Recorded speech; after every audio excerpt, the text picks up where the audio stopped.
Abay mukhang wala ngang tiwala itong si JJ Redick kay LeBron James dahil sa mga sinabi nito sa kanilang naging post-game interview. Pero bago yan, dito muna tayo kay Marcus Smart. Kahapon nga sa naging panalo ng LA Lakers kontra Phoenix Suns, si Marcus Smart ay gumawa ng 8 points, 7 rebound, 2 steals at negative 12 nga ito sa plus-minus.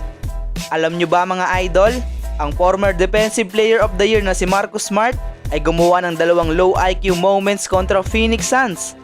Una nga ay itong galing sa pasa ni LeBron, 7-minute mark sa fourth quarter at lamang pa ng 20 points ang Lakers. Na-rebound nga ni LBJ ang bola at kaagad nga nitong nakita na tumatakbo sa kabilang court si Marcus Smart. Good play na sana yon dahil libre na nga ang former Dipoy.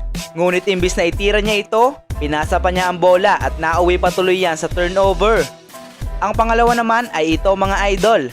Lamang pa ng 2 points ang LA at 29 seconds na lang ang natitira sa oras. Ngunit imbis nga na ubusin na lang nila yan at itira na lang pagpapaubos na ang shot clock, ang ginawa nga ni Marcus Smart dito ay nagmadali para i-layup ang bola.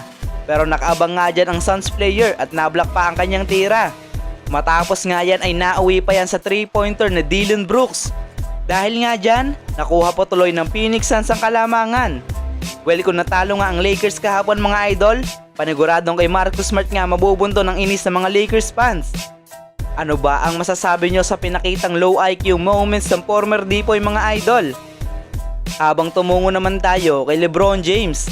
Kahapon nga mga idol, may pagkakataon si LBJ na itabla ang laban sa All 114. Lamang kasi ng isang Phoenix Suns at ilang segundo na lang ang natitira sa oras. Matapos ng 3-pointer na ito ni Dillon Brooks, tinirashtalk nga nito si LeBron at nabigyan nga ito ng technical foul. Pangalawang technical foul na nga ito ni Dillon Brooks kaya naman automatic ejected na nga yan. Well, nang magkaroon nga ng isang bonus shot ng LA, nag-decide nga sila na si LBJ na ang titira nito.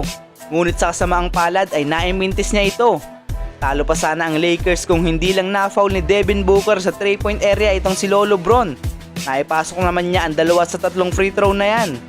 Matapos ang game, sinabi ni JJ Redick na dapat si Luka Doncic daw ang tumira ng crucial free throw na yon at hindi si LeBron.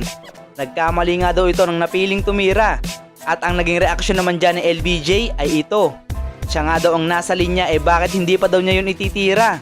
Ang lahat nga ng kanilang sinabi mga idol ay tanging pabiro lamang. Pero para sa akin, ang patitirahin ko doon sa crucial free throw ay si Marcus Smart. Dahil mataas nga ang percentage na dito. Kung hindi nga ako nagkakamali mga idol, nag-a-average si Marcus Smart ng 94% sa 3-point line ngayong season.